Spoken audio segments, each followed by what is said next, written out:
नमस्कार दोस्तों, मेरा नाम है Vihaan. Friends, TGT commissions top 30 की सीरीज़ को आगे बढ़ाते हुए आज के टॉप के 30 क्वेश्चंस डिस्कस करेंगे। जिन्होंने पहले के लेक्चर्स अटेंड नहीं किए हैं वो डिस्क्रिप्शन बॉक्स चेक करिए, उसमें आपको लिंक मिल जाएगा। फ्रेंड्स, जो पहली बार जुड़ रहे हैं मैं उनको बता दूं, ये जितने भी क्वेश्चंस हैं वो हमें सरकारी स्कूलों के अध्यापकों द्वारा प्रोवाइड किए जा रहे हैं, जिन्होंने 1 से 2 बार कमीशंस फेस भी किया और आज गवर्नमेंट पोस्ट पर है। तो फ्रेंड्स, उन सभी का पर्सनल एक्सपीरियंस आप सभी के लिए काम आने वाला है, तो उन टीचर्स के लिए आप एक लाइक ज़रूर करिए। फ्रेंड्स, यहाँ पर पहला क्वेश्चन है, माउंट एटना जिसे यूरोप का सबसे सक्रिय ज्वालामुखी माना जाता है वह निम्नलिखित में से किस देश में है। फ्रेंड्स, अपना आंसर आप ज़रूर सोचिए। और friends, TGT commissions full crash courses चल रहे हैं अंडर अवर प्रोफेशनल्स। ये है एचपीजी कैब की टीम का नंबर, तो यहाँ पर आप व्हाट्सएप करिए, पूरी जानकारी आप प्राप्त करिए। एक भी क्वेश्चंस छूटना नहीं चाहिए, इस बार कमीशंस क्रैक होना चाहिए। तो जल्दी से अपना आंसर इस क्वेश्चंस के लिए सोचिए। इसका बिल्कुल सही आंसर होगा इटली। अगर आपने सोचा था तो वेल डन, आपका आंसर बिल्कुल सही है। क्लियर। नेक्स्ट क्वेश्चंस, लेप्टोस्पायरोसिस बीमारी का कारण क्या होता है। फ्रेंड्स, पहले तो आपको ये क्लियर होना चाहिए कि लेप्टोस्पायरोसिस की कौन सी बीमारी होती है। ये एनिमल्स के यूरिन के द्वारा फैलती है। फूड और खाने के साथ साथ आपके ये गंदे पानी के साथ साथ भी संपर्क में आते हैं, तब भी ये लेप्टोस्पायरोसिस की बीमारी हो सकती है। लेकिन जो इसका मेन रीज़न है वो एनिमल्स के यूरिन के द्वारा ये बीमारी फैलती है। तो इसका बीमारी का कारण क्या है? बैक्टीरिया है, फंगस है, प्रोटोजोआ है या फिर वायरस है? जल्दी से सोचिए, मैंने आपको यहाँ पर बता दिया है। Friends, bacteria is the right answer. Clear. Option number ए। अगर अभी तक आपने लाइक नहीं किया है तो जल्दी से कर दीजिए। नेक्स्ट क्वेश्चन आपकी स्क्रीन के ऊपर है। उस योजना का नाम क्या है जो देश भर में 1 जुलाई 2020 से उपलब्ध होगी? ऑप्शंस देखते हैं। अटल पेंशन योजना, digital India, one Nations one ration card scheme.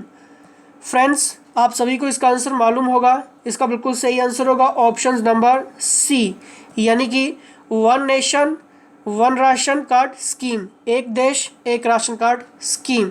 Clear. Next questions आपकी स्क्रीन के ऊपर है। रविंद्रनाथ टैगोर द्वारा लिखी गई कविता अमार सोनार बांग्ला के संबंध में निम्नलिखित में से कौन सा कथन सही है? चलिए ऑप्शंस देख लेते हैं एक बार। यह टैगोर की पहली कविता थी। इस कविता को बाद में बांग्लादेश ने अपने राष्ट्रगान के रूप में अपनाया। इस कविता के लिए टैगोर को नोबेल पुरस्कार दिया गया। या फिर यह कविता शांति निकेतन में एक स्कूल की प्रार्थना है। फ्रेंड्स, इसका बिल्कुल सही आंसर क्या होगा? जल्दी से आप सोचिए। इसका बिल्कुल सही आंसर होगा, इस कविता के लिए टैगोर को नोबेल पुरस्कार दिया। सॉरी, इसका बिल्कुल सही आंसर होगा ऑप्शन नंबर बी। इस कविता को बाद में बांग्लादेश ने अपने राष्ट्रगान के रूप में अपनाया। यानी कि आज अगर बांग्लादेश के राष्ट्रगान की बात करें तो कौन सा उसका राष्ट्रगान है? अमार सोनार बांग्ला। और किसने ये कविता लिखी है? टैगोर ने, रविंद्रनाथ टैगोर द्वारा ये कविता लिखी गई है। क्लियर।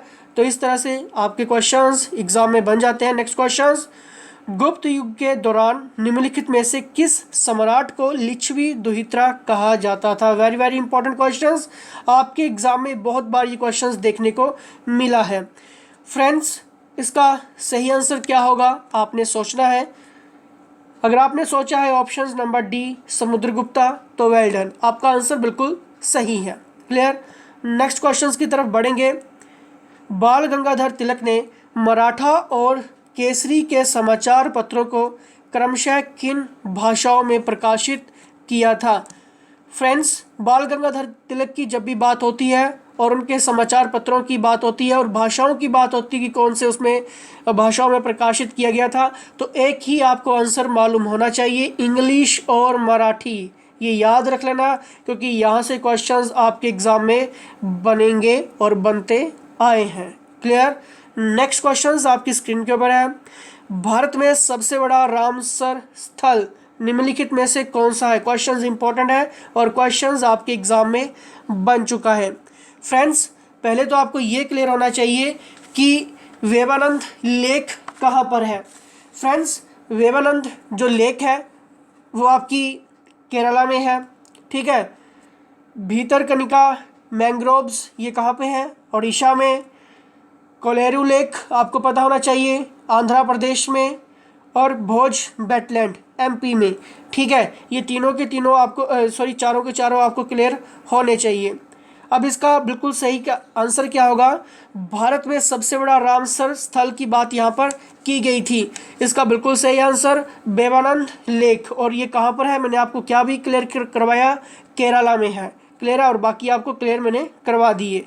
नेक्स्ट क्वेश्चन, बांधवगढ़ राष्ट्रीय उद्यान किस राज्य में स्थित है? वेरी इंपॉर्टेंट क्वेश्चंस, और आपके एग्जाम में इस तरह से क्वेश्चंस देखने को मिलेंगे। इंपॉर्टेंट है, हाईलाइटेड है, और क्वेश्चंस बहुत बार एग्जाम में देखने को 2019 में देखने को मिला, चाहे मैं सेंटर की लेवल के एग्जाम की बात करूं या फिर हिमाचल एग्जाम की। क्लियर? इसका सही आंसर मध्य प्रदेश। और इसकी पीडीएफ फाइल आपको कैसे मिलेगी?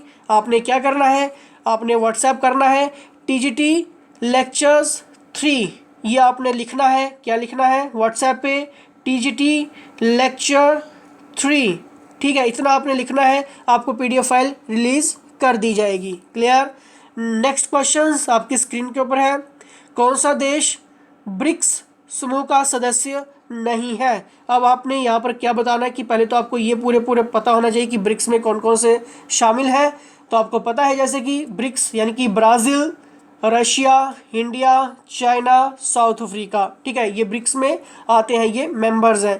तो इसमें से कौन सा नहीं है? अब तो सिंपल हो गया, कौन सा नहीं है? Sri Lanka is the right answer, ठीक है, यानी कि ये नहीं है। क्लियर?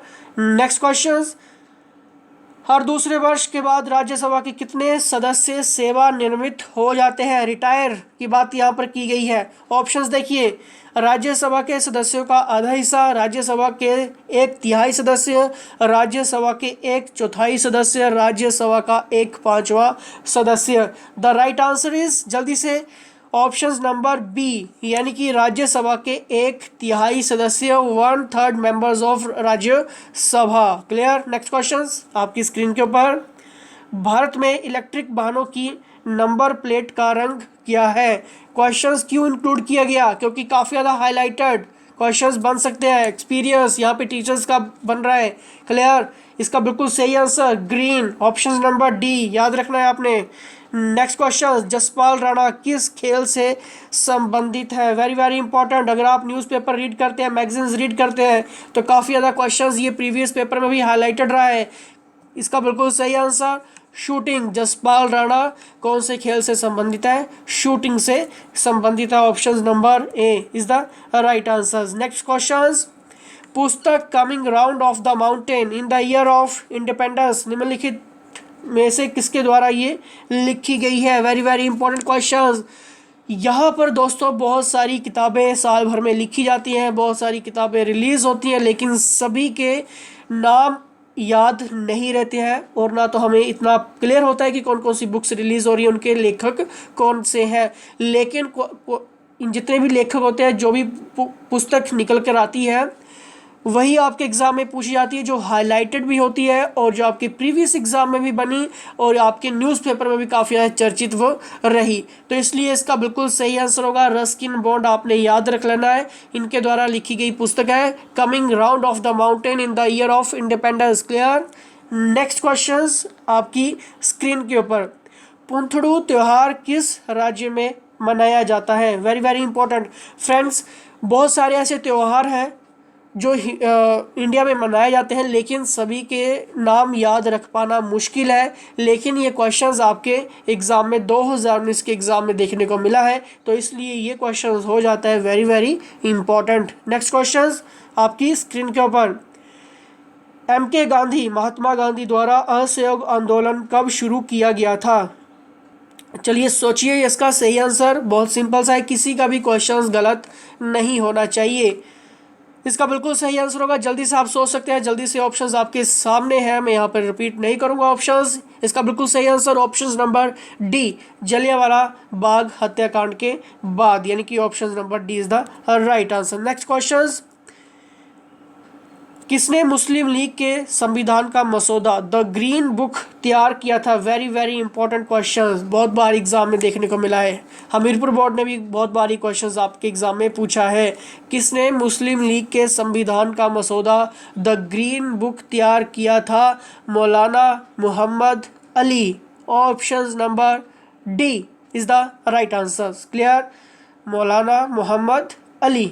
ठीक है, नेक्स्ट क्वेश्चन, कोयला और पेट्रोलियम किस प्रकार की चट्टानों में पाए जाते हैं? ये क्वेश्चन आपका गलत नहीं होना चाहिए। कोयला और पेट्रोलियम की बात की गई है, चट्टानों की बात की गई है कि कौन सी चट्टानों में पाए जाते हैं। ऑप्शंस आपके सामने है, सेडिमेंट्री, इग्नियस, मेटामॉर्फिक या फिर आपका नॉन ऑफ दिस। इसका बिल्कुल सही आंसर होगा सेडिमेंट्री, यानी कि अब सादी। ऑप्शन नंबर ए, क्या आपने ये सोचा था? तो वेल डन। नेक्स्ट क्वेश्चंस आपके सामने है, दुनिया का सबसे ऊंचा रेल ब्रिज जम्मू और कश्मीर राज्य में बनाया गया था। ये पुल निम्नलिखित नदियों में से किस पर स्थित है? वेरी इंपॉर्टेंट क्वेश्चंस, आपके एग्जाम में क्वेश्चंस बना है। फ्रेंड्स, जब मैं इन क्वेश्चंस की बात करता हूं कि आपके एग्जाम में क्वेश्चंस बने हैं, तो आपके एग्जाम में क्वेश्चंस पूछे गए हैं, चाहे मैं हिमाचल की बात करूं या फिर मैं सेंट्रल लेवल की एग्जाम की बात करूं। ठीक है, तो इसलिए क्वेश्चंस इंपॉर्टेंट हो जाते हैं। तो जैसे कि आपको क्लियर है कि हमीरपुर बोर्ड का सिलेबस बिल्कुल चेंज हो चुका है। अब 2016 और 17-18 की बात गई।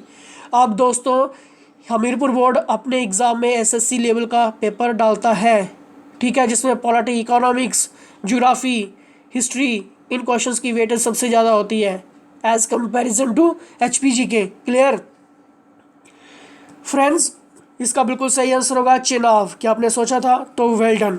नेक्स्ट क्वेश्चन, भारत के संविधान के अंतर्गत सभी नागरिकों को बातचीत और अभिव्यक्ति की स्वतंत्रता का अधिकार होगा। कौन से आर्टिकल के अंदर यहाँ पर बात की गई है?